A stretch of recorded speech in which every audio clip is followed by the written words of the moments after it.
Alzheimer's, and Parkinson disease. So yan po yan. Pero, please take note na hindi po ito nakakagaling ng ganyang sakit. It helps the body na magkaroon kanyan because of the nutrients na meron siya. Okay? Pero ang kagandahan po sa lion's mane, aside from the neuron na siya nag-e-effect, meron siyang moods and anxiety, immune support, and digestive health pa. So, kompleto siya. So, ang pinaka-main target talaga natin dito, ma'am and sir, will be the student.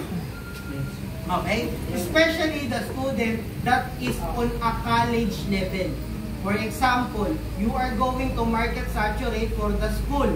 Tapos pupunta ka sa may mga college, pumunta ka doon, ang ibenta mo, yung may mga lion's mane. That will be good source for the neurons. Okay? Hindi po yan nakakatalino. Ulitin ko po, ladies and gentlemen. Okay, baka mamaya yun naman po ang lumabas sa marketing natin, pero nakakatulong po yan for the brain. Okay? Next natin, ang lion's mane po, meron siyang proteins, vitamins, mineral, polysaccharides, and antioxidants. So, yan po yan. Next natin, ano yung produktong may lion's mane? Una yung tinikman kanina, yung nasa tower, okay? Yun po ay lion's mane uutya. Okay? The lion's mane uutya. Ito po ang ginagamit namin sa office as alternative milk tea. Okay? Yan po ang pwede ninyong gawin dyan. Kung gusto niyo siyang pasukin for business. Okay?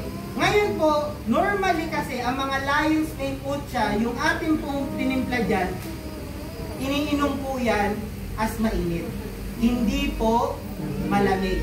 Kaya lang po namin ginawang malamig yan because if you are intaking the lion's mane utya as hot, hindi kasi siya pasok sa panlasa ng Pinoy. So, kasi meron siyang aftertaste na mapait. Okay? So, yun po yun. Tapos, yung ininom po natin, meron siyang additional sugar, kaya matamis. Medyo lang nasobrahan ko ng asukal. Kasi nga po, hindi ko tansya na ganun pala katamis yung brown sugar dito. Okay?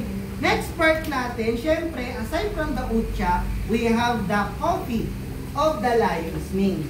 Okay? Ito po yan.